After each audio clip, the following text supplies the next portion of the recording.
Hey guys! So this is actually my first YouTube upload to this channel ever. So welcome to my channel, and today's topic is actually going to be one of my favorites, Christmas, but in July. So basically, Christmas is approximately 5 to 6 months away, and Christmas is on the same day every single year, December 25th. So it shouldn't come as a surprise, but for some reason, a lot of us, including me a few years back, would wait until 2 weeks before Christmas and decide, oh, it's time to go shopping. So last year, Christmas 2017, we actually did think about it beforehand. We started putting money away starting as early as March 2017 into a Christmas fund account, which was offered by a credit union. And so we started squirreling funds away, and basically we were supposed to be able to have access to our funding on November 1st. And while that actually was very helpful, it took so much stress out of the holiday season, we still had a lot of gifts to buy. And we honestly didn't start shopping until probably November 31st. So basically into December. So I do wish we would have got a little bit of an earlier start with the Christmas buying of gifts.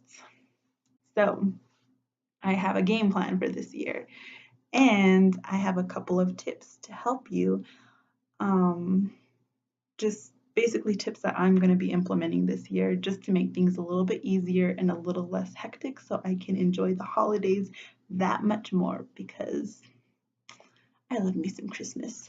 Tip number one, get in the Christmas spirit. So, I mean, that could be different for everyone. For me, it's listening to some Christmas jams. Do, do, do, do, do, do, do. Yeah, you get what I mean, right? So, Christmas jams, put on a Christmas movie, even if it's finding an Instagram account that has a countdown to Christmas. I have one that I'm subscribed to for Halloween, which is pretty awesome because they post almost daily. I'm sure there's one for a Christmas account too. I just love fall. I just love the holidays. Who doesn't? And if you don't, then I don't know what to tell you. Anyways, so back to tip number one, get in the Christmas spirit. I mean, you could even look up some Pinterest Christmas related themes like Christmas activities, ideas for Christmas gifts, DIY Christmas gifts, Christmas fashion if that's your thing.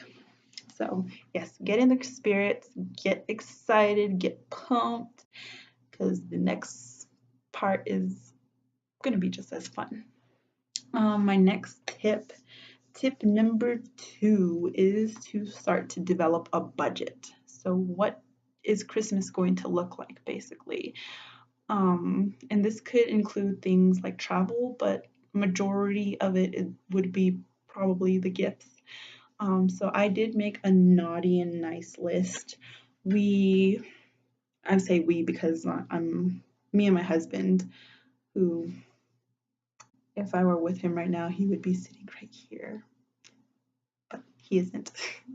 So anyway, so we do have a list of all of our family and close friends, and we do set a budget that we try to shop by so that we can plan ahead. And so putting a budget together of who you want to buy presents for, how much you're going to spend, how much you're going to be spending on traveling, and basically coming up with a grand total of things. And it could be even ballpark, but it gives you an idea. And so it's July, you got August, September, October, November, December. Divide that by 5. So, for example, you go through your budget and you decide, okay, I'm going to need $500. Then you would put away $100 each month, and that would bring you to the $500 you need.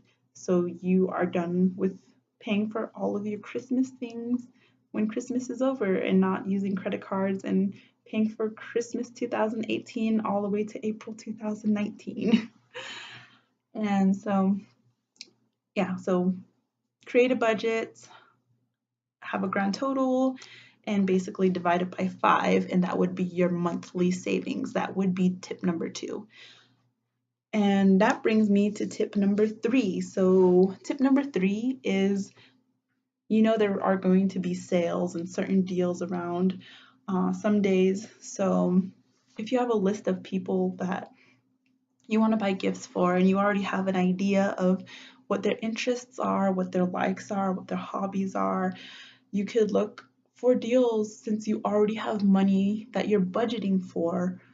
Say, for example, you're going to put $100 aside in August, or I should say September, first Monday in September, Labor Day. So, you could take advantage of a lot of those sales that will be going on that weekend, and you could knock out a couple of gifts with that $100.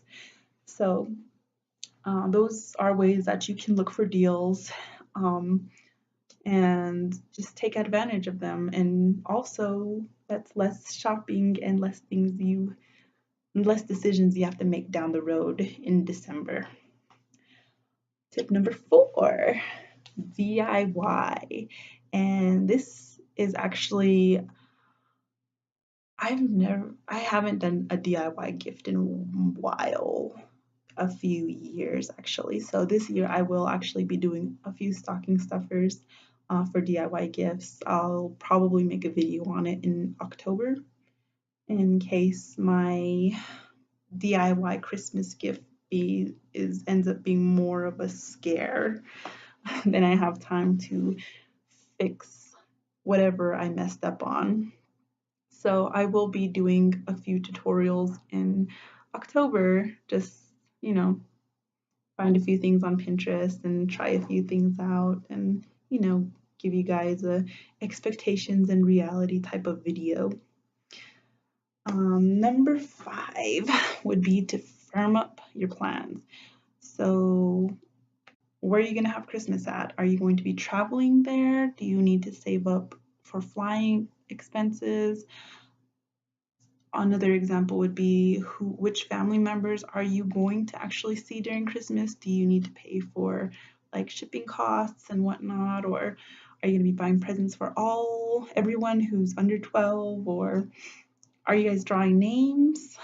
Those are some things to start discussing with the family that you normally celebrate Christmas with, so that you can have those things in mind when you're putting your budget together. Or so those are some ways that you can start thinking about ways where you could save some, or think of expenses that you might come across during Christmas, is to basically visualize your Christmas and start planning on however you're going to have your meal and how you're going to celebrate.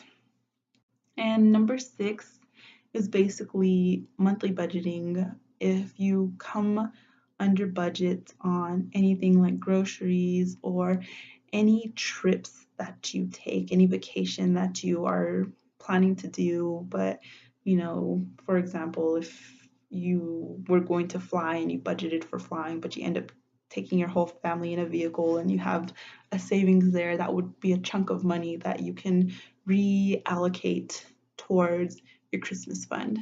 So these are just some ideas. I have actually started planning for Christmas already. We put our first month of savings away, and we have put together our naughty and nice list. We put a budget together, and so we have a rough estimate of that. And yeah, I'm just really excited to see how this will play out towards Christmas, because last year we did start planning early. We started saving early, and it really relieved so much of the pressure and so much stress. So yeah, happy Christmas in July, and I will be putting out more videos. If you enjoyed this video, then look out for another one.